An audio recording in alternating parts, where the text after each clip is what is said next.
Thanks for wasting our time today. I understand this is a marriage proposal, but we don't approve. Please give up and go home now. That's what his mom said to me when we went to his family's house to announce our engagement. She gave me a cold glare and spoke down to me like I didn't belong. I knew from the start that his parents didn't like me, but I couldn't turn back. I took a deep breath, braced myself, and introduced myself anyway. My name is Cheryl. I'm 29 years old, and I work in the general affairs department of a manufacturing company. I've been dating my boyfriend, James, since last year. He's 4 years older than me, and we work in the same department. James has a gentle look, and his kindness shows whenever he smiles. That's what made me fall in love with him. We both live on our own, so we often spend time at each other's places and enjoy weekends together. We've built a happy relationship. My parents live nearby, so I take James to their house often. They really like him, and whenever he visits, they go all out with meals. James and my dad get along great, and I thought everything would go smoothly when we got married. But James had always hesitated to introduce me to his parents. When I asked him why, he looked uncomfortable. Could you wait a little longer? My parents aren't like yours. I wish I had grown up with parents like yours, he said with a sad expression. I wondered if he had issues with his family, but I decided to give him time. I wasn't in a hurry to get married, so I figured it would be better for him to open up when he was ready. But things don't always go as planned. One holiday, James and I were on our way to our favorite restaurant when something unexpected happened. As the staff showed us to our table, James suddenly seemed nervous and fidgety. "What's wrong?" I asked, noticing how tense he was. He looked away, unsure how to explain, clearly struggling to find the words. I felt nervous at that moment, wondering if I had done something wrong. Just then, a woman in her 53s came over to our table and spoke to James cheerfully. "Oh, James, I haven't heard from you in a while. I was wondering what you were up to," she said. She then turned to look at me, her eyes narrowing as if she was judging me. She had downturned eyes that made it seem like she was glaring. Her hair was neatly tied back, which made her sharp eyes stand out even more. As I gave her a confused look, she let out a little laugh, but it wasn't friendly. "Are you really spending time with someone like her, James? You're such a good kid. If you don't like it, you need to tell her. Otherwise, girls like her won't get the message," she said. James's face tightened in anger. He glared at the woman and firmly said, "I won't allow you to insult her." But the woman gave me a cold look and said, "It's a shame my son has been tricked by a girl like you. Leave him alone right now." After that, she went to the cashier, paid her bill, and left the diner. "What just happened?" I asked, still in shock. James replied in a low voice, "That was my mother. A few years ago, because of her, I had to end a relationship with someone I was thinking of marrying. She didn't want to marry me because of my mom's behavior. I began to understand why she had acted that way." James continued, "If you choose to stay with me, there will be a lot of challenges. Maybe we should break up now. Don't worry, I'll keep things professional at work, and I'll make sure it doesn't cause you any trouble." He looked really upset, and it pained me to see him like that. But I calmly said, "I still want to be with you, James. Do you really want to end things with me?" James seemed surprised by my words. "You know what my mother is like. If you marry me, she will be a burden to you. I don't mind. I think that's part of marriage, and we don't have to live with her, right? If it becomes an issue, I'll ask for a transfer at work, and we can move far away," I said. James stared at me, deeply considering my words, and I gave him a reassuring smile. "Then I feel better about it. Is it strange if I propose to you right now?" he asked.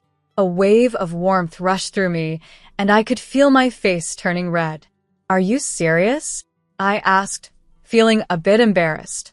"Yes, of course. I want to spend my life with you," I said, my cheeks growing hotter. "I feel a bit like you've beat me to it, but I'm really happy. I want to be with you forever," James said with a smile, and I finally felt relieved. After that, we decided to tell my parents about our engagement. They were thrilled and asked how we decided to get married. I knew we'd have to mention James's mom at some point, but we tried to avoid the topic by pretending to be shy. However, my mother wouldn't let it go. "So, have you already met James's parents? Or is that still in the works? She asked. James and I were caught off guard. No, I don't plan to tell my parents about the wedding, James said, causing my mom to gasp in surprise. Why not? She asked, shocked. Because I know they won't approve of our marriage, James explained. At that point, my father gave us a serious look. That's not acceptable. Marriage is the joining of two families. Your mother would be heartbroken if she found out you got married without her knowing.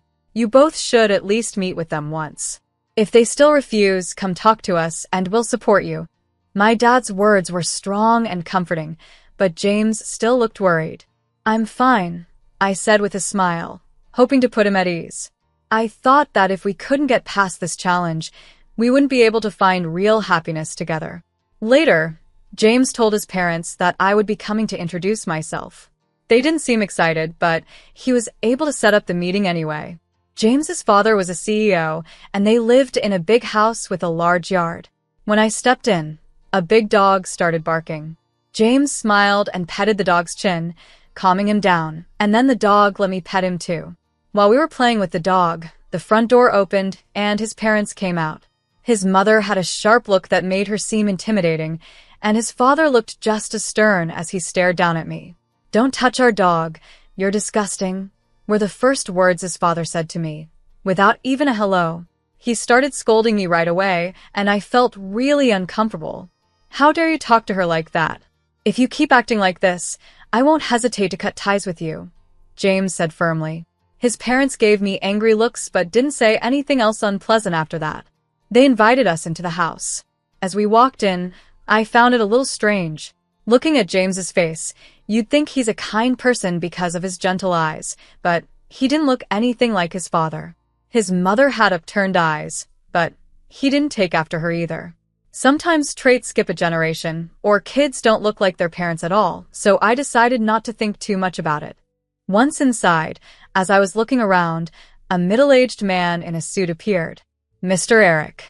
Welcome home, young master, he said, bowing to greet James. He had a kind smile that was contagious, and I couldn't help but smile back. It's been a while, Mr. Eric, James said. You've grown up so much, young master, Mr. Eric replied, smiling warmly at James. It was the first time I saw James truly smile since we arrived. Then James introduced me to him. This is Mr. Eric, my father's right-hand man. Honestly, he's more like a father to me than my real dad. My father never paid much attention to me, so Mr. Eric was the one who took care of me. You're the boss's son. I was just doing my job, Mr. Eric said modestly. But you've always had a soft spot for me, haven't you? James added with a smile. I like you more than my father. James joked with a chuckle, his laugh making me smile for the first time in what felt like forever. As we were talking, his mother suddenly stormed in from the back of the house. Cheryl, what do you think you're doing? Get over here now, she yelled angrily. She shot a harsh look at Mr. Eric. What are you doing here, slacking off? How many times have I told you to stay away from Cheryl? I'll make sure my husband knows about this. Now, get back to work. Mr. Eric nodded and replied, I understand. I'll do as you say. He then left the room. I couldn't help but wonder if being the CEO's secretary meant you had to deal with orders from the wife at home, too. James glared at his mother and spoke up. Why do you always treat Mr. Eric so poorly? How can you be so rude to someone who's worked so hard for Dad? Quiet. You should just listen to your parents. I'll handle that man. Now, both of you, come over here. We followed her to the living room, where James and I sat on the sofa across from his parents. His mother was the first to speak. Thanks for wasting our time today. I understand you're here to get our blessing, but we don't approve of this marriage. Just give up and go home, she said coldly. I was ready for the rude comments, so they didn't bother me as much as they could have. I calmly responded, No, thank you for making time to meet with us. James and I love each other, and it's natural for two people in love to get married, don't you think, father, mother? I smiled politely, but my mother-in-law let out an exaggerated sigh. You really don't understand marriage, do you? She said with a mocking tone. Since our last meeting, I've looked into you. You're a very average woman graduated from an ordinary school, working at a small company. Despite having no real skills, you've managed to trap my James, haven't you? Do you really think someone like you is a good match for our family? In marriage, what matters is a good match. Mom, James interrupted. Cheryl and I work at the same company, doing the same job. If you think she's not good enough, then neither am I. We are a perfect match. You're different, James, his mother snapped back. There must be a reason you chose that company, but this woman didn't have any other choice. And, she added with a smirk, turning her sharp gaze toward me, it seems like you come from a poor family. After our money, are you? My blood boiled at my mother-in-law's comments. I had promised myself I wouldn't let anything she said get to me, but when she insulted my parents, I couldn't hold back. I snapped, don't assume we're poor. Oh, what's wrong with telling the truth? She sneered. You live in an old, rundown house that's over 53 years old and drive a car from a decade ago. Did I strike a nerve? I'm just saying what's obvious. This is why I can't stand poor people. My family home was built by my great-grandfather, a carpenter. It's special to us. And as for the car, we like it and take good care of it. That doesn't make us poor. You did your research, right? So, you must know what my parents do for a living. I responded, trying to stay calm. Yes, I know. Your father is a university professor, and your mother is a high school teacher. They have respectable jobs, but there's still a big difference between our families, she replied. James is going to take over his father's business one day. Don't think for a second that the daughter of mere educators is good enough to marry my son. She laughed loudly, clearly enjoying herself. Just then, James stood up. His face, normally gentle, had turned into something I had never seen before, cold and furious. This is pointless. I'm cutting ties with you. I can't forgive you for insulting someone I care about. Cheryl, let's go. There's no reason to stay here anymore, he said, grabbing my hand as we left the house. I'm sorry, he said quietly as we walked away. I'll explain everything to your parents. Please don't say you won't marry me. I nodded, unable to speak. We went straight to my parents' house and told them what had happened. James had anticipated something like this might happen, so he had brought a voice recorder. Everything his mother said was recorded. After listening, my parents thought for a moment and then spoke. Yes, the way his mother talked was awful, but you two are giving up too easily. We'll help you come up with a plan, so keep preparing for the wedding, my father said. If you've both decided to marry, you don't need their approval. But it would still be better if you could get James's parents' blessing, my mother added calmly. Hearing their words gave us hope, and we nodded in agreement. We decided to leave the situation with James's parents to my family and focus on planning our future together. 2 months later, my parents called us and James and I visited my family home. When we arrived, we saw James's parents and Mr. Eric sitting around a small table. As we joined them, the room felt a bit crowded. I thought James's parents might make rude comments again, but they stayed quiet. My father was the one who filled us in on what had been discussed while we were away. James's parents looked into our family, so we decided to do some investigating as well. My father began. His parents married 32 years ago after his mother became pregnant. At that time, his father had just started his company. Mr. Eric, who was an ordinary employee back then, supported his father with dedication. As my father continued, James interrupted. That's all well known in our family. Mr. Eric started as a regular employee but was promoted to my father's personal assistant because of his hard work. My mother mostly raised me on her own while my father struggled to manage the company. It seems Mr. Eric supported not just my dad but my mom, too. My father nodded, acknowledging James's words. Then he said, Mr. Eric did indeed support your family with great dedication. Now, let me shift the conversation a bit. I'm a genetic researcher at the university. Genetically, children inherit half of their DNA from each parent. Even if a child looks very different from their parents, they still receive half of their genes from each one. James gave my father a puzzled look, and I was also confused about where he was going with this. My usually calm father had a serious expression as he addressed James's parents. Please listen carefully. I hired a detective to conduct a background check on your family. Your father works hard, and Mr. Eric has always been there to help. Your mother is fully devoted to housework. It's quite admirable. But when I looked at your family photos, something didn't add up. Neither of your parents have a widow's peak, but you, James, do. This trait is dominant, meaning a child with a widow's peak can only inherit it from a parent who also has one. And don't you think James looks quite a bit like Mr. Eric? Especially with the drooping eyes and widow's peak? That's why I called your parents here today to discuss this. As my father finished explaining, James looked at his parents and Mr. Eric in shock, unsure of what to say. I am a French teacher, just like my mother, and I'm good at French. I never noticed anything different about their foreheads, and even if I did, I'm no expert in genetics. After a long silence, James's father finally spoke. 40 years ago, I was so focused on my work that I neglected my family completely. Then my wife told me she was pregnant.